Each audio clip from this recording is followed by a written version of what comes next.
მე ერთი რამე შემიძლია ვთქვა ძვირფასო მეგობრებო, აი შეხედეთ აი ამ ადამიანებს და მერე გადით და დაუდექით გვერდით. ესენი ვინ არიან ხალხო? აი ხლა ბატონმა ნიკოლოზმა თქვა რომ და ბატონმა ალექსომაც ეს რომ ამერიკელ პოლიციელს გაუბედო და მოდი ახლა ძალიან შორს ოკეანის იქით ნუწავალთ და მოდი ჩვენ მეზოსამეზობლოში ირანელ პოლიციელს გაუბედოს, აბა ირანელმა დედაკაცმა და ესეთ სიტყვები ეძახოს. თურქეთში გაბედოს, აბა ქალმა და თურქ პოლიციელს აკადროს ესეთი. აზერბაიჯანში გაბედოს, აბა ვინმემ და რუსეთში გაბედოს, აბა და ფუსი რაითი ხო გახსოვთ არა?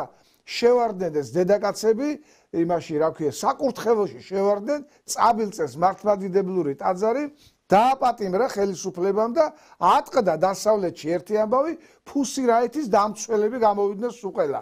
აი ესეთი ფარისევლები არიან დასავლეთში. აი ესეთ ადამიანებს ეტყობა როგორც ჩანს, უნდათ რომ ესეთი ახალგაზრდები გამოიყვანონ. იმიტომ არის განათლების სისტემა ჩაშლილი, რომ აი ესეთი მაგინებელი ახალგაზრდა გოგოები. ამის შვილი ხო ეყოლება ალბათ არ აყავს ახალგაზრდა გოგოა. ამის შვილი ვინ უნდა იყოს? რა უნდა გამოვიდეს? ან ეს ვის ოჯახში უნდა შევიდეს? ძალიან მაინტერესებს ხალხო. ეს ხო საშინელება, ეს ხო კატასტროფაა.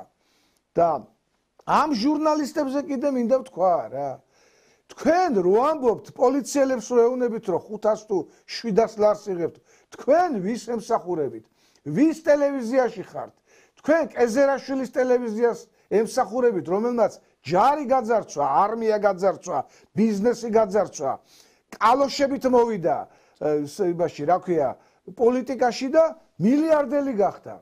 ანდა სხვა ტელევიზიები ავიღოთ. ეხლა გამოჩნდა ჭუტლექსას ედავება ქალბატონი ჭყონია, მადამ ჭყონია ედავება, მე შენ ფული გასესხეო, შენ ფული არ დამიბრუნეო და სასამართლოში უჩივიან ერთმანეთს.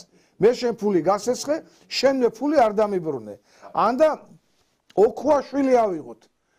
ოქუაშვილი ეხლა დაფინანსებას უწყვეტს იმ თავარ არხს და აი ესეთ კინკლაობაში არიან. მე შენ ფული მოგეცი, შენ ფული გააკეთე, ფული შეჭამე, არა მე ეს ვქენი, მე ის ვქენი და ჭუტლექსას ტელევიზიაში რო იმუშავებთ. ჭუტლექსა, რომელსაც ახალგაზრდა ბავშვი ყავს გატანილი და მოკვდა ის ადამიანი იმის ტელევიზიაში რო იმსახურებ, რა უნდა გელაპარაკო იმის მერე. კეზერაშვილის ტელევიზიაში რო იქნება.